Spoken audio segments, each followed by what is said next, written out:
cheap. You don't know how lucky you all are. You get the opportunity to hear 3 Northerners. Only I do have some notes. And there's likely to be some repetition. But given the fact we waited 50 years for this to happen, I know you'll all bear with me. Excuse me. People at the back can't hear.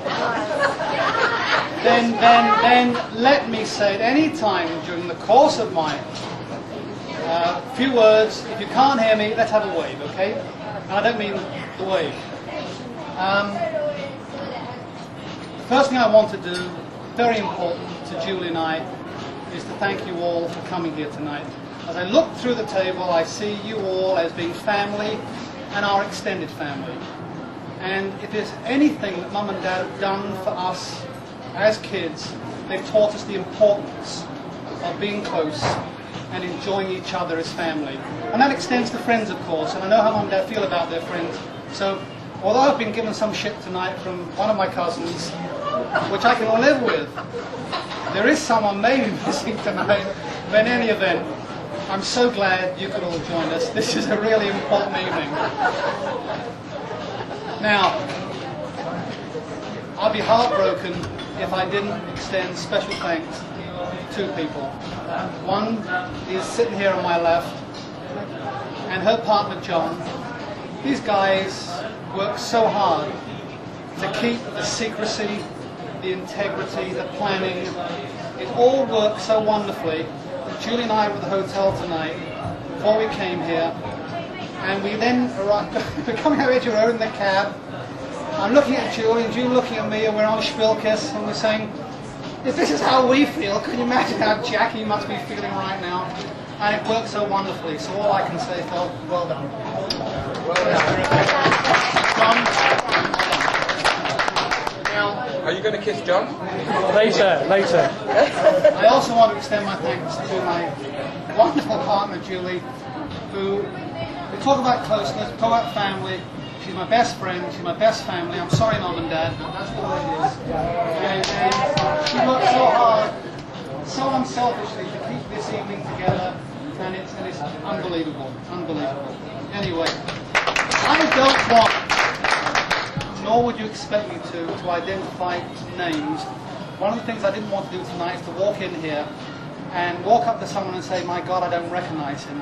And in reality, other than those people I've never met before, Bert would be one of them. Jean, you'd be another.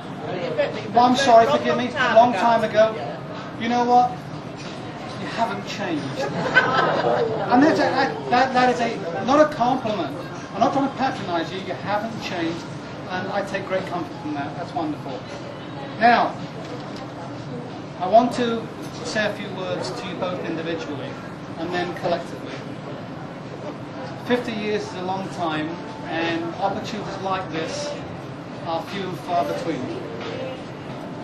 So first of all, for you, Dad, I want you to know how traumatic it's been for me all my life to have a father whose name's Tiny. Now, I know we're not talking about your genitalia here, but there is something that boys have had to deal with knowing their father is named Tiny. And do any of you know why Dad's name is Tiny? Oh, okay. Maybe it is his genitalia. No. He tells me there is a schoolboy in his building, and you'll correct me if I'm wrong. His name is Simon, and I call him Simon. I think I prefer to call him Dad or Daddy, but as a term of affection, I'm one of the few people that call him Simon, and I do so because no one else does, so maybe you might get a... All right. In any event, Simon was extended to Simey, and Simey became Tiny. But as a little boy, can you imagine that here was my dad, my hero today. You know, Tiny was always maybe a good name to have because there was nothing tiny about you then, and in my mind and my heart there's certainly nothing tiny about you today. I think it's important to us as a family. Not much applause there, was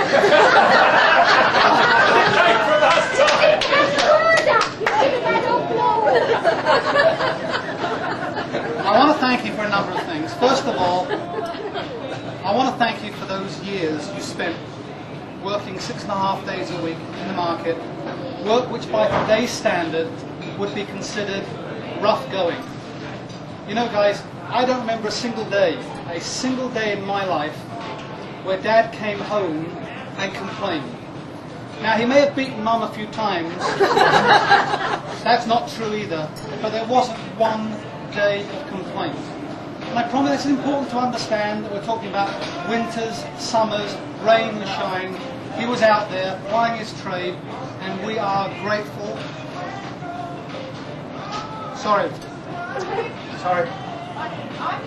That's okay, it's okay.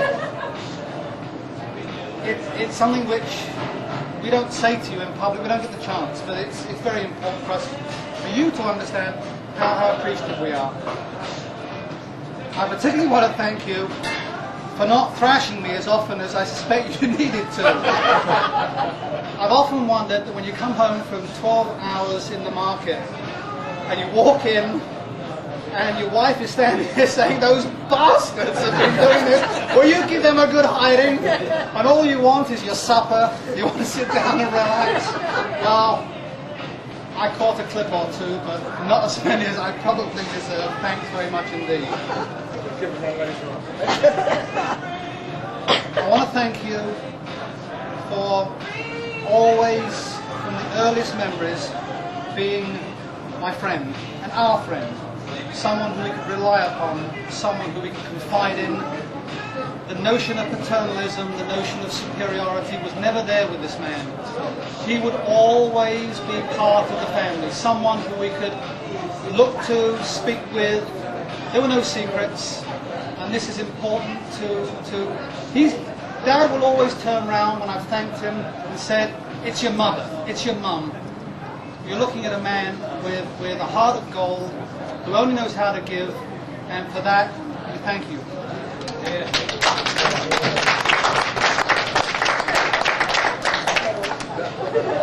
You really think you can get away with an expression of praise? I want to tell you something which I've been wanting to get off my chest for the longest time. I'm really pissed off about something which I just have to tell you all. As a little boy, we had at home 2 artifacts from the last war. One was a German helmet, and the other was a bayonet. I have the bayonet at home in my house. I'm not quite sure where the helmet is, in fact Mum would tell us. Now, you know, as a little boy, and we've all been through this, we all looked up to our dads as being the superheroes. The people who knocked off a Jerry in our hand-to-hand combat, was there for you when you needed him. Well, I got to tell you, bastard, that the day you told me, where was you, the Isle of Man, and you saw this pile of helmets, Guernsey, and you whipped a helmet and a bayonet, and you never told me till I was 15.